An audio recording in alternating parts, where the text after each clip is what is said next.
Alright, Jay and George, this one's for you guys. I'm out beside a river called the Arakawa River. This is my bike that I'll be taking a little ride on shortly. As you can see over there, that marker is the 11k marker. It says at the top, from Tokyo Bay to here is 11 kilometers, and this is the closest marker to my house. My house is over that way somewhere, about a kilometer or so. And what I'm going to do is, as you can see, like I said, starting at the 11k, I'm going to cycle up the river. Now, this road here on the river is, it's not really for traffic, it's just for cars and for access, because all along the river here is baseball fields, all the way along. Baseball fields, soccer fields, and it goes for miles and miles and miles, golf courses. What this is a floodplain, so that if the river ever bursts its banks, this slope here should stop any water from going into the city, which is over the back here. I don't think there's anything you can see. Actually, that's the top of Skytree there. So the idea is that this bank here would stop any floodwaters from getting into the city. So they've got this flat plain here that they just use to have baseball fields. Of course, if it does flood, I mean, you know, the baseball fields are just going to be flat anyway. That's a baseball field there. You can kind of see the dust. Let me see if I can point to it. There, the dust sort of there is it's one of the baseball diamonds, and literally all the way along here, all the way along baseball fields and soccer fields and golf courses and stuff. So what I'm going to do is I'm going to take you guys up north, that way, past those bridges that you can see in the distance there, and I'm hoping to get to around about the 36k mark. So I'm starting here at the 11k, hoping to get up to the 36k mark along this beautiful road. Very flat, very safe, no traffic, no traffic lights, so easy to cycle on. And as you can see also, it's an absolutely gorgeous day. It's about 10 degrees, which is standard for Japan's winter. And also includes really dry weather here in Japan. In the winters, very dry, whereas in the summers it's extremely humid. So it's kind of a converse thing, and it's been very dry this year. So I'm going to flip around so you guys can have a little look at my beautiful helmet and sunglasses. Hopefully I'm looking good here. Got to be safe, safety first. And I'm going to head off into the great, literally blue yonder. Speak to you guys soon. Alright chaps, haven't even passed the first kilometre yet, and I got to a place I thought you'd like to see. So it's a weekday here, so these baseball fields are mostly empty, but you can see this one here has got a team doing some practice. But the thing I really wanted to show you was this is so Japan to me. I'm going to get on my bike and try and cycle and video at the same time, which is never a good idea. I'll tell you why later if I get to the 36 kilometre mark. But here, so we've got these this baseball team right here, and then right next door, bang, we've got a bunch of girls practicing. I'll see if I can get a hello out of them. Hello girls! Come up there! I think I scared the shit out of them. So there you go, that's what it's going to be like all the way along this river, just weird people doing weird things.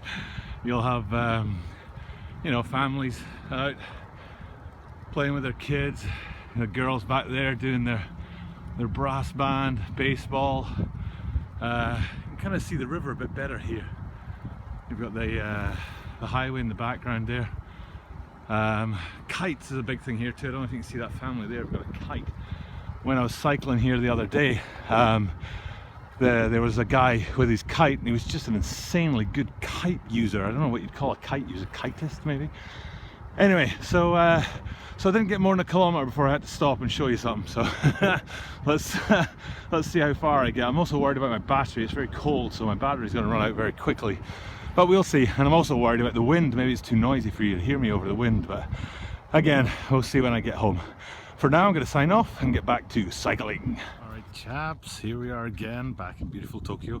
You can see that it's sunny to the south, causing a lot of haze, white skies, so hard to see anything down that way. But here we are. I just came up this road here, up this way here from the south. You can see Skytree just there.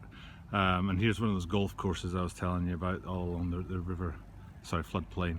And then the river there in the background, and as you come around, as you pan around this skyscraper area here, it's called Akabane. I've got a few friends who live there, so I've come, let me scoot around a bit, I've come up this road here coming uphill, and now I'm going to go along here and over this floodgate here, and then turn right behind that and come out the other side there and keep on going up north. We're around about the 20-kilometer mark here, so I'm really happy. It's a beautiful day. It's a cloudless sky, it's absolutely gorgeous. But unfortunately over this way you'd probably see Mount Fuji over here somewhere, but because of the haze it's hard to see. And also I think right there is the biggest building in Ikebukuro where I work. So that's where I work, in that area, not in that building though, and that's where I live, in that area, and obviously not in Skytree. Alright, I'm going to go across the back of this flood barrier here, and I'll catch you guys in another few kilometers. So much for another few kilometers, it's been another few meters. I thought it'd be fun. I just watched back the video of the girls playing the brass instruments, and I realised that it seems that you can hear me over the sound of the wind, so I'm going to cycle along this part here because this is my favourite part of the ride here. It's just a really beautiful area, so I'm going to try and take some video while I cycle. Again, not the safest thing I've ever done, but you know, I'm 40, I should be able to handle it right. Oh! So here we are on top of the flood barrier, just going across it, and when we get to the other side and up this tiny little hill here, I'm going to turn right, and you'll see we're heading back along the side of the river here. It's just a really beautiful area, a little island out there, little picnic tables down there. The backdrop's amazing. It's a really nice place. This is Akabane, if you're interested in which part of Tokyo. Akabane. Alright, I really am going to sign off now, and I'll catch you guys soon. Alright guys, here we are heading back down the river. Really disappointed I wasn't able to make it as far as I wanted today. But it's actually quite a hazy day, and I wouldn't have gotten the view that I was looking for, so I'm going to come back to this and try again another day. Like Jay always says, you know, make it better next time. So I'll try and be positive about it and make sure that the next time I get on the old bike I'm able to make it all the way to my goal. In better news, tomorrow I'm off snowboarding, so I'll be up at a place called Kagura. It's a really beautiful area of Japan, for a day's snowboarding, just a day trip. And I'll try and remember to take some video there and send some more of my awesome vlog footage your way. For today, I gotta sign off, and I'll speak to you guys soon. Bye bye. Alright, so I made it back home all safe and sound. Bike's looking okay. It's gonna go out there on the balcony. There's the grey cover that I wrap it up with on the balcony out there. I've already started getting my snowboard gear ready for tomorrow. Looking good. Suri's enjoying having a little look at it.